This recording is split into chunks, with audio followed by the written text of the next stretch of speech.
Vân Sơn lên tiếng về tin phá sản và mâu thuẫn với Hoài Linh. Gặp nghệ sĩ Hải Vân Sơn khi anh đang tất bật đón tiếp, trò chuyện với đồng nghiệp tại nhà hát do anh làm chủ. Ngắm nhìn nhà hát được thiết kế sang trọng, chỉn chu từng chi tiết, Vân Sơn không giấu được niềm tự hào. Nam danh hài là người đầu tiên ở hải ngoại về Việt Nam đầu tư nhà hát. Anh cho biết, với người nghệ sĩ, không gì hạnh phúc hơn khi được làm nghề và hiện thực hóa được những ước mơ.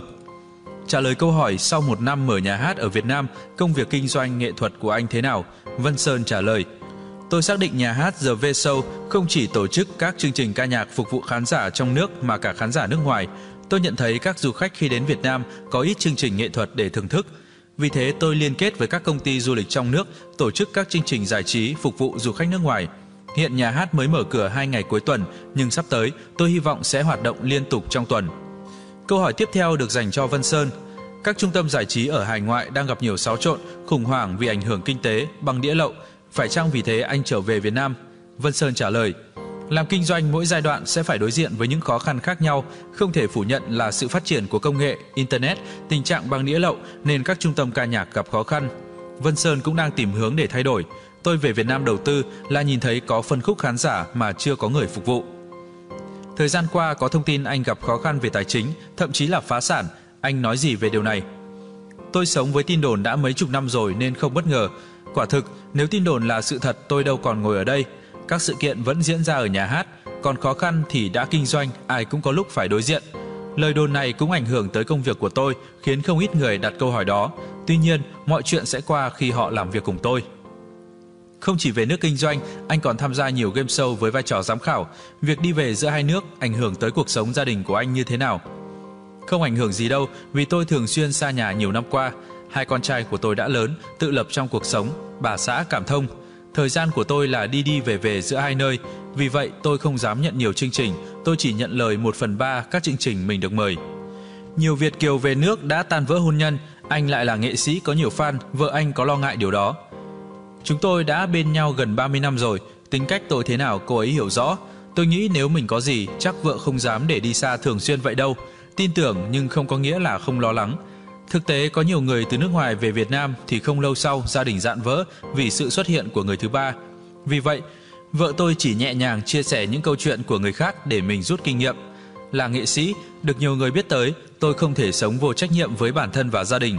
Tôi gặp gỡ, trò chuyện, chụp hình với ai cũng chỉ là mối quan hệ với fan hay đồng nghiệp. Sau đó gia đình với tôi là quan trọng nhất.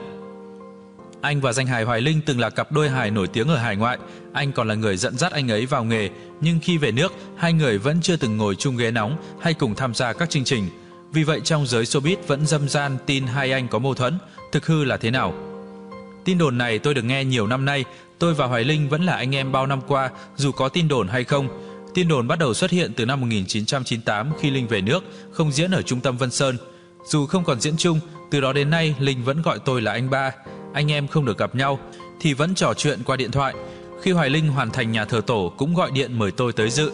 Các chương trình và game show anh em chưa ngồi chung, chỉ là do chưa phù hợp. Chúng tôi vẫn cùng tham gia các chương trình hài ở Hà Nội. Nhưng không có lửa làm sao có khói. Tôi và Hoài Linh diễn chung thời gian dài với nhau, không ai biết tôi nhiều như Linh và không ai hiểu Linh như tôi. Chúng tôi đã có bao nhiêu chuyến lưu diễn, ăn chung, ngủ chung. Thời gian ở Mỹ, Linh ở gần tôi hơn gia đình cậu ấy. Năm 1997, tôi cũng là người đưa Linh về Việt Nam, đi lưu diễn xuyên Việt kết hợp du lịch. Lúc đó khán giả rất yêu thương hai anh em, chị Hương Lan cũng rủ chúng tôi về nước biểu diễn. Hoài Linh dễ dàng đưa ra quyết định vì cậu ấy có một mình. Còn tôi có gia đình và hàng trăm con người ở trung tâm đứng phía sau tôi cần tôi lo lắng.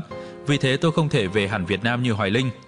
Trước khi quyết định về nước, Linh cũng chia sẻ với tôi ủng hộ cậu ấy vì mỗi người có một lựa chọn cho cuộc sống. Mình không muốn ai ép buộc thì cũng không nên ép buộc người khác. Khi nghe những tin đồn về anh em xích mích, chính Linh còn gọi điện nói với tôi bảo kệ người ta nói, làm sao trả lời được hết tin đồn. Anh Hoài Linh bây giờ như ông vua không ngai của làng hài. Anh có nghĩ nếu mình trở về nước sớm hơn thì tên tuổi anh, sức ảnh hưởng sẽ khác. Mọi người biết đến Vân Sơn là diễn viên, nhưng thật ra tôi còn là nhà sản xuất. Tôi về nước cũng không phải vì tìm kiếm thêm danh tiếng hay địa vị. Tôi tham gia game show chỉ vì yêu nghề, nhưng công việc chính của tôi vẫn là sản xuất chương trình. Sắp tới, tôi còn thực hiện các chương trình cho đài truyền hình.